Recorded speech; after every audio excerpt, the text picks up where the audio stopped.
I've entitled my podcast today, If Nothing Changes, Nothing Changes.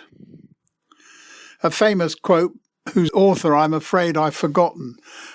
I hope you realise that as the EU referendum approaches, that this time you really can have the power to make a change and vote for our country to leave the EU. There came boom and bust, bankruptcy, depression. Great public thieves came along and picked the pockets of everyone who had a pocket. John Steinbeck wrote that, talking about the year 1900, in his book East of Eden, which he wrote in 1952. Has anything changed? So what's new? Nothing changes if nothing changes, and if I keep doing what I've always done, I'll keep getting what I've always got, and will keep feeling what I've always felt. All things being whatever they are, it turns out that what you're looking for just isn't here anymore. Maybe it was deleted, possibly it was renamed, removed, rewritten, or lost somewhere under my desk. Things are always changing. As hard as I try to keep a decent record of things, sometimes it's best just to let it go. And that's what I think anyhow. You will no doubt find your own way to find out if it really is new and improved. It's an interesting and useful expression, even if it's completely and utterly bogus. The reality of the matter is that everything is changing all of the time, and there is no way to stop that. It's part of life, and the fact that most people resist change and feel uncomfortable with it is just one in a long line of life's ironies.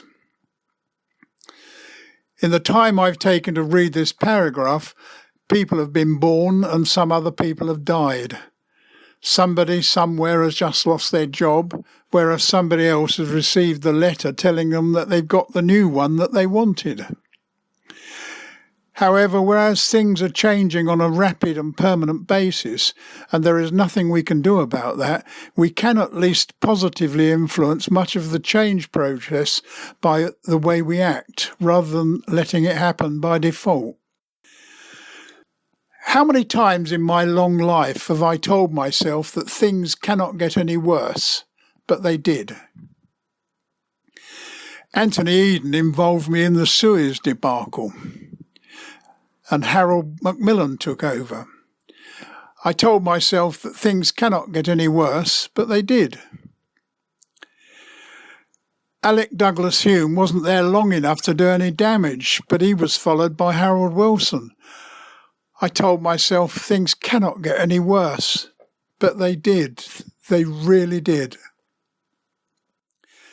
Even with a short interval of Ted Heath when I told myself that now things will improve, and they didn't, and darling Harold Wilson came back to abolish the death penalty, legalise abortion and homosexuality. He then devalued the pound, trying to convince us that the pound in our pocket would stay the same. I groaned and I thought that things can get no worse, but they did. We got James Callaghan and his winter of discontent, rat-riddled rubbish in the streets and bodies lying unburied in mortuaries. I told myself that things cannot get any worse, and I breathed a sigh of relief. We got Margaret Thatcher, the Falklands War, the miners' strike, the Westland affair, the Brighton bombing, poll tax riots, and the Lockamy bombing. The Tories decided to make a change, and we got John Major and the Maastricht Treaty, Black Wednesday, the National Lottery, the ill-thought-out Dangerous Dogs Act. I told myself that things cannot get any worse, but they did. We got Tony Blair. He gave us the Human Rights Act, the Bernie Ecclestone controversy, devolution to Scotland and Wales, the NATO bombing of Yugoslavia, weapons of mass destruction, war in Iraq, war in Afghanistan, the mishandling of the foot and mouth crisis, the mayoralty of London, introduced student fees, cash for honours scandal, and I honestly thought things really, really cannot get any worse. But then we got Gordon Brown. Oh, my sweet Lord. We had child benefit data misplaced, the Donorgate scandal, Northern Rock and other banks nationalised, the Treaty of Lisbon ratified, the 10p tax rate abolished, the financial crisis of 2007 to 2010. Cannabis moved back to Class B, the parliamentary expenses scandal, the release of Abdel al-Megri, and the Chilcot inquiry established. Yes, that really was that long ago.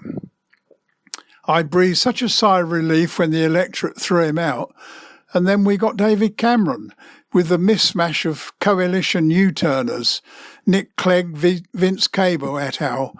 I'm sure things cannot get any worse. Oh, yes, they can. How did it go?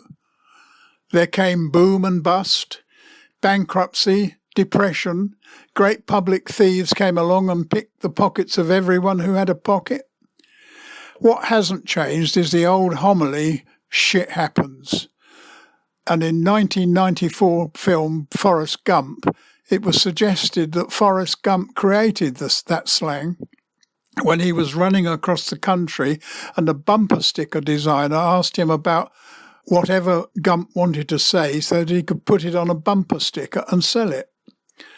Exactly at that time, Forrest stepped on dog excrement, and as the other guy said to him, "Whoa, man, you just ran through a big pile of dog shit." Then Gump said, "It happens." The guy replied, "What, shit?" Gump replied, "Sometimes," and the slang was created. Maybe it does owe its origin to the 1994 film, but it's as true today as it was in 1900, and even before Magna Carta. It was probably just called Murphy's Law in those days. What can go wrong will go wrong, and if nothing changes, nothing changes. Oh no, that's Sod's Law. May the bridges I burn light the way. Thank you for listening.